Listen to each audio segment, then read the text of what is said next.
बीडमधील संतोष देशमुख हत्या प्रकरणात मोठी अपडेट। 6 डिसेंबरला सुदर्शन घुले आणि कराडचा 2 वेळा फोनवर संवाद झाल्याचं कळतंय। 6 डिसेंबरला मस्साजोगला जाताना घुलेचा कराडला फोन देखील गेला होता अशी माहिती सूत्रांकडून मिळते आहे। संतोष देशमुखांची झालेल्या बाचाबाची नंतरही घुलेचा कराडला फोन गेल्याचं कळतंय। वाल्मिक कराडच्या अडचणी त्यामुळे वाढ होण्याची शक्यता आहे। 6 डिसेंबरला झालेल्या वादानंतरच 9 डिसेंबरला संतोष देशमुखांची हत्या करण्यात आली होती। आणखी माहिती घेऊयात, आपले प्रतिनिधी कृष्णा सोनारवाडकर आता आपल्या सोबत आहेत। कृष्णा, आणखी काय नवी माहिती समोर येते आहे?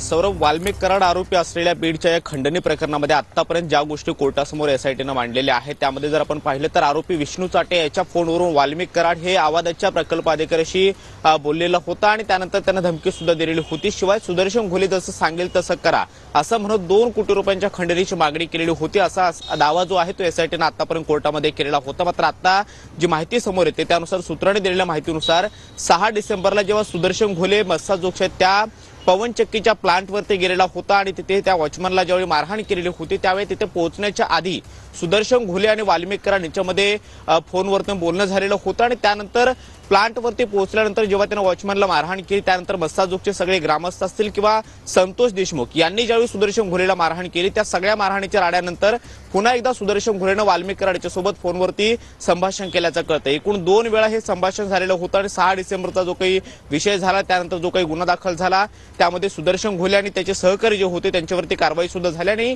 9 तारखेला जेव्हा या सगळ्या प्रकरणातून त्यांना जामीन मिळाला, त्यांचा जामीन करण्यात आला, त्यावेळी 9 तारखेला संतोष देशमुख यांचं अपहरण करण्यात आलं आणि त्यांची निर्घृणपणे हत्या करण्यात आली। एसआयटी पहिल्या दिवसापासून सांगते आहे की बीडची ही दोन्ही प्रकरणं एकमेकांशी जुळलेली आहेत, कारण खंडणी प्रकरण पहिला झाला आणि त्यानंतर संतोष देशमुख यांची निर्घृणपणे हत्या केली। मात्र या खंडणीच्या प्रकरणामध्ये जो आरोपी सुदर्शन घुले आहे तोच मर्डर केसमध्ये सुद्धा आरोपी आहे आणि त्यामुळे आता सुदर्शन घुले आणि वाल्मिक कराड याच्यामध्ये जे 2 वेळा बोलणं झालेलं आहे ते एक महत्वाचा दुवा एसआयटीसाठी ठरू शकतो।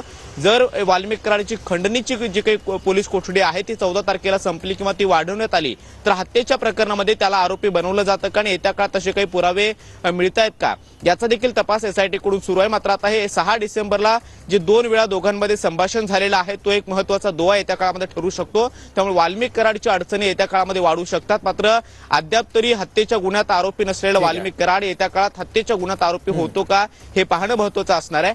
14 तारखेला वाल्मिक कराडची पोलीस कोठडी संपते आहे आणि त्यानंतर पुन्हा एकदा त्याला कोर्टामध्ये हजर केलं जाईल आणि त्यानंतर एसआयटी कडून काय काय दावे केले जातात किंवा हत्येच्या प्रकरणामध्ये वाल्मिक कराडचा काही संबंध आहे का त्या गोष्टी कोर्टासमोर मांडल्या जातात का हे पाहणं महत्वाचं असणार आहे। कृष्णा, धन्यवाद या माहितीबद्दल।